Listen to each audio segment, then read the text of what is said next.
વિદ્યાર્થી મિત્રો, તમે પેન્ટેડ એપ્લિકેશન ડાઉનલોડ કરી લો. અહીંયા તમને હોમ પેજ ઉપર જ વિકાસના દરેક વિષયનું તમને સોલ્યુશન્સ મળી જશે. લિંક નીચે ડિસ્ક્રિપ્શનમાં આપેલી છે. અને તમારા માટે ખાસ અમે લોન્ચ કરી રહ્યા છીએ રેપિડ રિવિઝન બેચ, જેની અંદર ગણિત, વિજ્ઞાન, સમાજ, ઇંગ્લિશ આખું રિવાઇઝ કરાવશું કે જેથી એક મહિનામાં તમને સરસ મજાનું રિઝલ્ટ ફાઇનલ એક્ઝામમાં લઈ આવો. અને સાથે માર્ચ મહિનામાં આપણે લોન્ચ કરવાનું છીએ પેપર સોલ્યુશન બેચ. તો હમણાં જ એપ્લિકેશન ડાઉનલોડ કરો. લિંક નીચે ડિસ્ક્રિપ્શનમાં છે. ચેનલ સબસ્ક્રાઇબ કરો. નમસ્કાર વિદ્યાર્થી મિત્રો, તો આજના વિડીયોમાં આપણે જોશું વાર્ષિક પરીક્ષા 2026 વિકાસ અસાઇનમેન્ટ ધોરણ 9 ગુજરાતી વિભાગ બી ટૂંકમાં ઉત્તર લખો. તેમાં આપણે પહેલા પદ્ય 1, 3, 5, 7, 9 અને 11 જોતા. નીચે આપેલ પ્રશ્નોના 3-4 વાક્યોમાં ઉત્તર લખો. તેમાં પહેલો પ્રશ્ન, કૃષ્ણનો શૃંગાર અને કૃષ્ણના રૂપનું વર્ણન કરો. તેનો જવાબ છે કૃષ્ણનો શૃંગાર અને રૂપ અદ્ભુત છે. કૃષ્ણના માથે મુગટ છે, કાનમાં કુંડળ છે, શરીરે પીતાંબર અને કાંચની પહેર્યા છે. તેમની શોભા અવર્ણનીય અને હૃદયમાં હાર શોભે છે. ત્યારબાદ બીજો સવાલ, નરસિંહ મહેતા હરખાય છે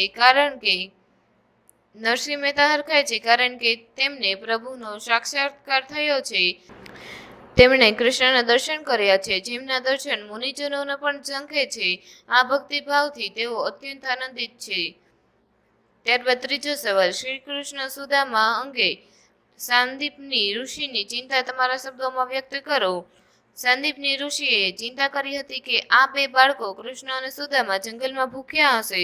તેઓ વિચારતા હતા કે આટલી ઠંડીમાં લાકડા શોધવા ગયા છે, ક્યાંક ભૂખથી કે ઠંડીથી હેરાન ન થાય. ચોથો સવાલ, શ્રી કૃષ્ણ અને બલરામ વચ્ચે કઈ સ્પર્ધા થઈ હતી? તેનો જવાબ છે શ્રી કૃષ્ણ અને બલરામ વચ્ચે લાકડા કાપવાની અને લાવવાની સ્પર્ધા થઈ હતી. બંને ભાઈઓ જંગલમાંથી વધુ લાકડા કોણ લાવે છે તેની સ્પર્ધા કરતા હતા. ત્યારબાદ પાંચમો સવાલ, કવિ વિશ્વવાળી કોને કહે છે? તેને આબાદ કરવા તેમણે શું કર્યું છે? તેનો જવાબ છે કવિ વિશ્વવાળી આ દુનિયાને કહે છે. તેને આબાદ કરવા માટે કવિએ પોતાના જીવનમાં પ્રેમરૂપી જળ સિંચ્યું છે.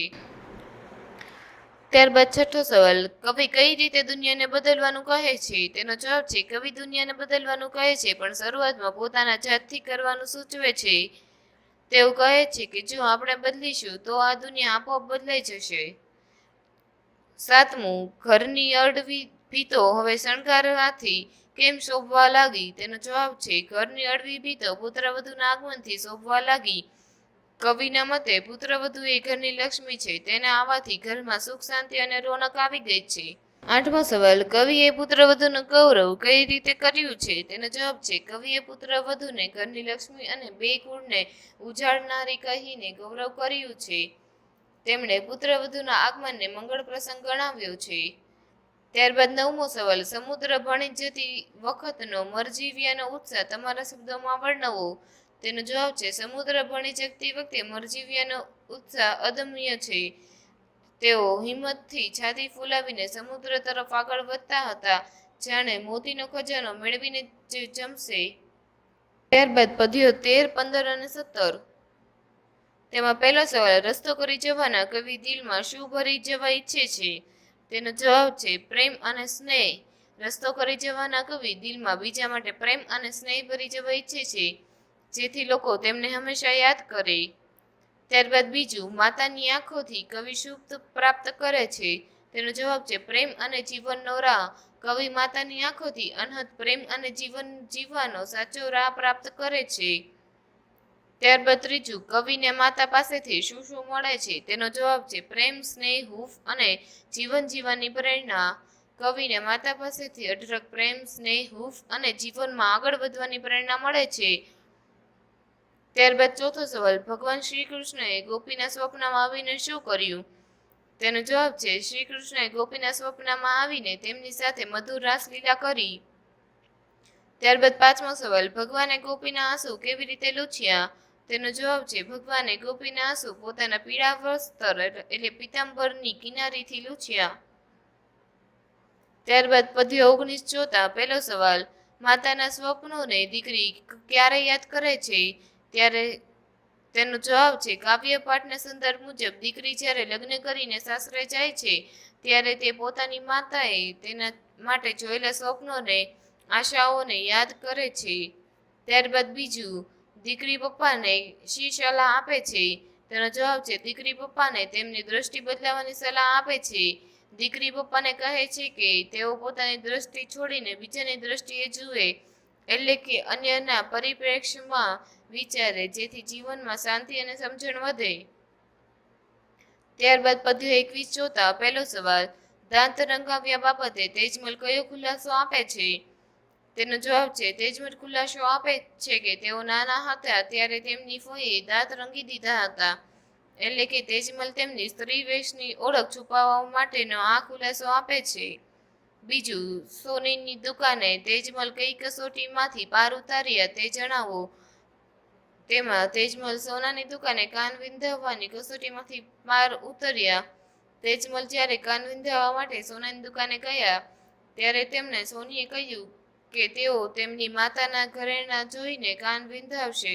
આ રીતે તેમની પોતાની ચાલાકીથી આ કસોટી સફળતાપૂર્વક પાર કરી દીધી. ત્યારબાદ પદ્ય 23, તેમાં પહેલો સવાલ, આગને કોણ ઠારી શકે છે? તેનો જવાબ છે પ્રેમ. આગ એ ક્રોધ, દુઃખ કે નકારાત્મક લાગણીઓનું પ્રતીક છે. આ આગને ઠારવા માટે કવિએ પ્રેમ અથવા સ્નેહને ઉપાય તરીકે દર્શાવ્યો છે.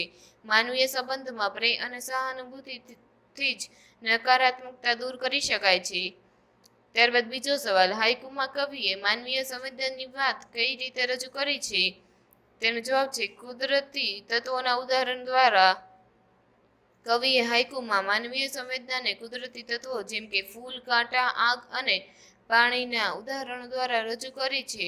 તેમણે દર્શાવ્યું છે કે જેમ પાણી આગને ઠારે છે તેમ માનવીય લાગણીઓ, ખાસ કરીને પ્રેમ અને સમજણ, ક્રોધ અને દુઃખને શાંત કરી શકે છે.